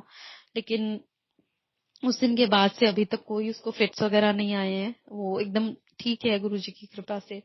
तो ये उसकी ब्लेसिंग्स हैं।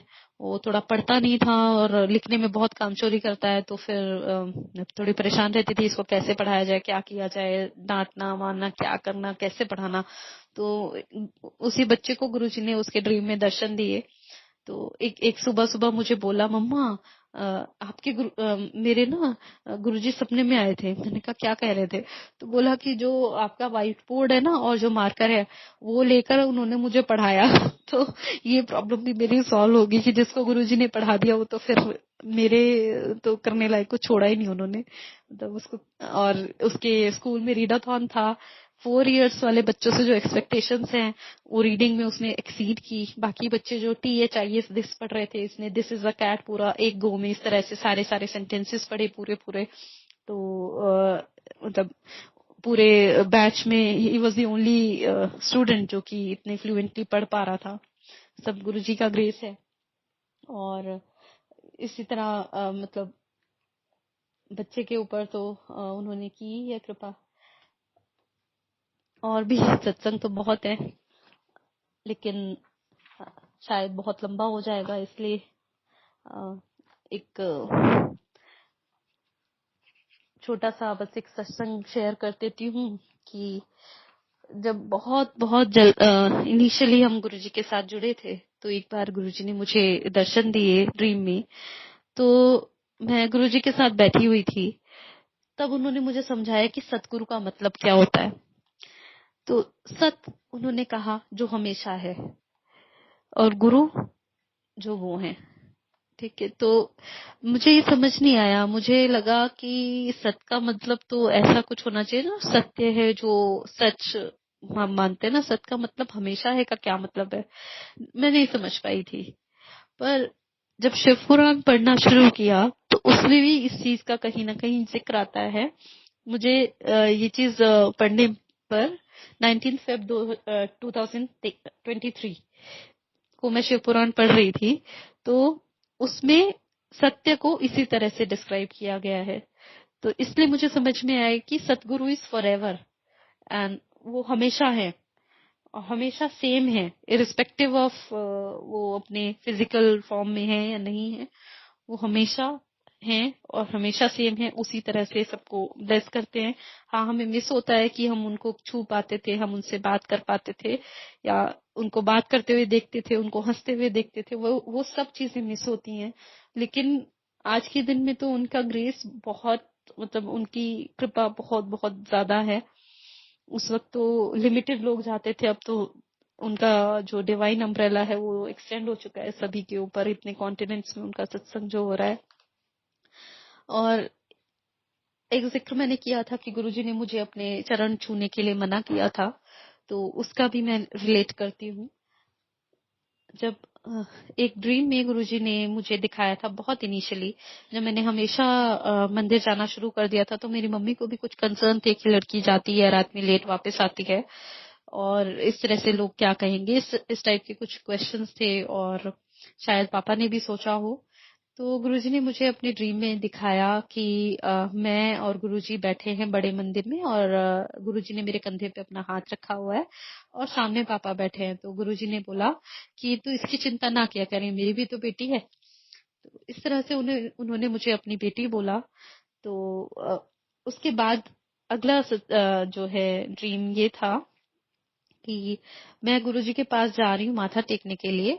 तो गुरुजी ने मुझे चरण मतलब मैं छूने के लिए जा रही थी, तो उन्होंने ना जैसे मेरा नंबर आता है तो मेरे पीछे जितनी लाइन है उसको सबको एक ही साथ विदा कर दिया, मतलब हाथ ऐसे ऊपर हवा में करके बाहर जाने का इशारा कर दिया। तो ना तो मैं माथा टेक पाई, ना पूरी लाइन मेरे पीछे वाली माथा टेक पाई।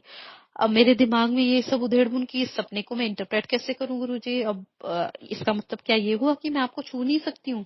और गुरुजी ने मतलब भी ये समझाया कि जैसे हमारे कल्चर में बेटियों से पैर नहीं छुआते हैं, तो अ, ये चीज उससे रिलेटेड है। पर मैं तो एकदम परेशान हैरान कि अब क्या करूं, अब गुरुजी ने ऐसा कर दिया, पैर नहीं छूने दिए। और उसी दिन फिर हमें एम्पायर स्टेट जाना था। तो जब गुरुजी साइड बोर्ड पे बैठे थे, तब मन में मैं बात करते हुए जा रही थी कि गुरुजी, मैं बहुत बेवकूफ हूँ, बिल्कुल कुछ समझ में नहीं आता है, आप प्लीज समझा दीजिए कि इस ड्रीम का मतलब क्या होगा। अगर अगर मुझे आज्ञा नहीं है आपको छूने की तो मैं नहीं छूंगी, लेकिन मुझे समझ में कैसे आएगा? तो गुरुजी बैठे हुए थे अपने शूज पहन के। तो मैं मतलब यही इफ एंड बट में मेरा दिमाग उलझा हुआ था, तो छूऊं नहीं छूऊं पैर। तो मैंने ना बहुत डरते डरते उनके शूज को मतलब पकड़ा, और मेरे हाथ इतने कांप रहे थे कि मैंने उनके दोनों शूज आपस में ऐसे बजा दिए, दोनों कांपते हुए हाथों से पकड़ के। और फिर मैं खुद पे एम्बेरेस्ड भी फील कर रही थी, तो फिर मैं धीरे धीरे वहां से नजरें नीचे करके ऊपर की तरफ जाने लगी, क्योंकि नीचे बैठने की हमें आज्ञा नहीं थी, फर्स्ट फ्लोर पे भेज देते थे गुरुजी।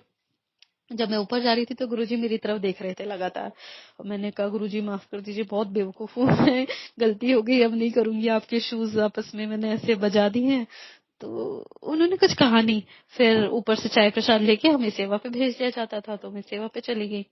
अब जब सेवा वगैरह करके लंगर करके मैं आगे लेने के लिए गई, तो सब लाइन जा रही है गुरुजी के पास। जैसे मेरा नंबर आया, तो जो ड्रीम में गुरुजी ने किया था ना, हाथ उठाया हवा में और सबको बाहर जाने का इशारा, मेरे पीछे जितनी संगत थी लाइन में सबको वहीं से आज्ञा हो गई। तो उन्होंने वो ड्रीम का भी मतलब बता दिया कि ये भी सही है, ऐसा कुछ मतलब जो भी उन्होंने कहा है कि इसका मतलब ये हुआ कि मुझे उनको छूने की आज्ञा नहीं है, उनके पैर छूने की। अब मैंने फिर फिर से उनसे घर आके मैंने कहा गुरुजी, अगर सोचिए सब लोग आपके पैर छू रहे हैं और मैं आपके पैर नहीं छूंगी, तो मेरे अंदर किसी ना किसी दिन ईगो आ जाएगा कि गुरुजी ने मुझे उनसे ऊपर रख दिया है, ऐसा तो नहीं होना चाहिए। तो बस इतना कर दीजिए कि आपके सामने मैं अपना माथा आपके सिर पे मतलब अपना माथा जो है आपके चरणों पे रख पाऊं। मैं हाथ नहीं लगाऊंगी, लेकिन माथा जरूर टेकने दीजिएगा। तो वो गुरुजी ने अलाउ कर दिया। तो हमेशा से मेरा यही होता था, अपने दोनों हाथ बस फैला लेती थी और उनके चरणों पे अपना सिर रख देती थी। तो जो गुरु पूर्णिमा वाले दिन मैंने बताया आपको, मैंने गुरुजी को जब माथा टेका था, तो दोनों हाथ जो मैंने ऐसे फैला के मैं रखती थी ना, उन दोनों हाथों में भर भर के फ्रेग्रेंस उन्होंने दे दी थी। तो और एक छोटा सा ड्रीम था कि एक बार गुरुजी ने दिखाया कि वो अपने एम्पायर स्टेट में संगत आ रही है, मैं भी आ रही हूँ, वो साइड बोर्ड पे बैठे हैं, लेकिन सारी संगत उनको बाईपास करके माथा टेक रही है उनके गद्दी के आगे। अब मैं गुरुजी को देख पा रही हूँ, गुरुजी ने मुझे भी अपने पास माथा नहीं टेकने दिया, गद्दी की तरफ डायरेक्ट कर दिया। तो मुझे उस वक्त समझ नहीं आया कि मैं गुरुजी को देख पा रही हूँ और गुरुजी ने मुझे उधर भेज दिया है, लेकिन बाकी संगत तो देख ही नहीं पा रही है, वो तो सीधे ही उधर जा रहे हैं आसन की तरफ। तो फिर ये चीज बाद में समझ में आई कि गुरुजी ने जब वहां समाधि ले ली तो उन्होंने उस चीज के लिए पहले ही प्रिपेयर कर दिया था कि जाकर सीधा मेरे गद्दी पे माथा टेकना है। तो मतलब इसीलिए उन्होंने कुछ और ड्रीम्स भी ऐसे ही मुझे दिखाए जिसमें उनको सिर्फ मैं देख पाती हूँ और कोई नहीं देख पाता। तो वो सब उनके जब वो चोले में थे तभी के ड्रीम्स थे इस तरह के। उसका मतलब तब समझ में आया जब उन्होंने समाधि ले ली कि अब उनको सब लोग नहीं देख पा रहे हैं, लेकिन करना वही है जो उन्होंने पहले दिखा रखा है। तो इसी के साथ मैं आज का सत्संग अपना यहीं खत्म करती हूँ। और भी बहुत सारी बातें हैं शेयर करने के लिए, लेकिन आज के लिए जय गुरु जी।